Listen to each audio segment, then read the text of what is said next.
MoDOT signs are estimating that Route E is at least 3 feet deep in water, enough to get this pickup completely stuck. The task force said it anticipates that revenue increase will go up after replacing these meters. Police Chief Ken Burton says that he suspects gang activity was involved in that shooting. Once you get past here and walk down this way, they say students can get in any entrance to the stadium. I zoomed in on this photo so you could take a look at this dot above his head. This concrete path would be one of the ones that would be removed and replaced. I have a copy of the prosecution's probable cause report with me. They never knew Rick Jones. They're never going to meet his sister. But that doesn't matter. Yeah, even though there wasn't anything left of their house, we wanted to kind of get it fixed up and make it kind of where she could just come in and kind of have a moment back by his koi pond, which was his baby. So that's what our group did yesterday. For the St. Lou crew, it's not just about reconstruction efforts, but also remembering those whose lives were lost. It's very emotional, especially when you know they've passed away, and especially when you see children items. It really touches your heart, especially if you're a grandma like I am. The group arrived from St. Louis a day before a second deadly tornado hit Moore. And when that storm hit Moore, the next step was to rebuild a makeshift memorial dedicated to the 7 children who died at Plaza Towers Elementary School on May 23rd. The St. Lou crew came together in 2011 after a deadly EF5 tornado devastated Joplin. It wasn't a church group. It was just a self-described beer-drinking group of friends who found their calling more than 100 miles away from home. Everybody after something like this has a story, and for them to be able to get out and talk and tell their story and what happened to them and how they survived and things like that, yeah, it's pretty cool.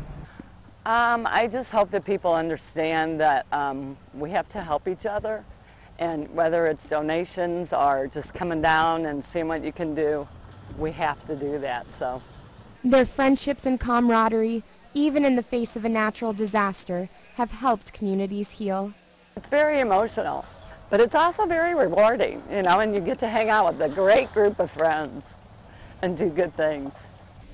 Group members say their journey comes full circle in a place like Moore, making lasting friendships and helping the people they meet move toward lasting recovery. The downtown shootings in particular concern Chief Burton, who says he was struck by the youthful appearance of the group shown. It's a police problem, but it's also a community problem. And we as a community have to decide when we've had enough. There will be those that will argue with me that the victims weren't children. They could very easily have been children, victims. Chief Burton called on the community to address issues of youth and violence at today's meeting. He says a curfew will help keep kids from getting into dangerous situations. As a parent, if you are a parent, I've got to ask you, if you looked at that video and you recognized your own child, why did you let that happen? Burton called the curfew a mechanism to separate the good kids from the bad. While he has not yet written a proposal for the curfew ordinance, he plans to work with members of the community and City Council to produce a draft within the next 30 days.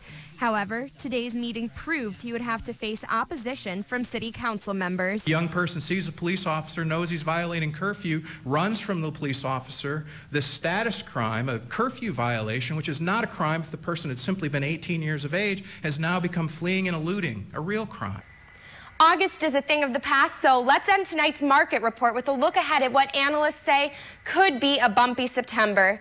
Traditionally, the Dow has dropped to a yearly low most Septembers, and this one doesn't look like it's going to be any different than the past. Here's why. First and foremost, there's the unrest in the Middle East that drove stocks down and gas prices up at the end of August.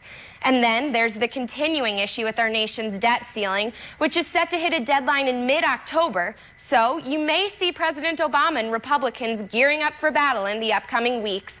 The last time they squared off on the debt ceiling back in 2011, the U.S.'s AAA credit rating took a hit, and we saw major stock market sell-offs. Finally, watch out for a decision by the Federal Reserve on whether or not to pull back its bond purchases.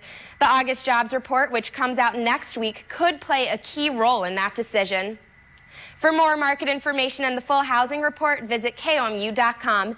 That's it for your market report. We'll have more after the break.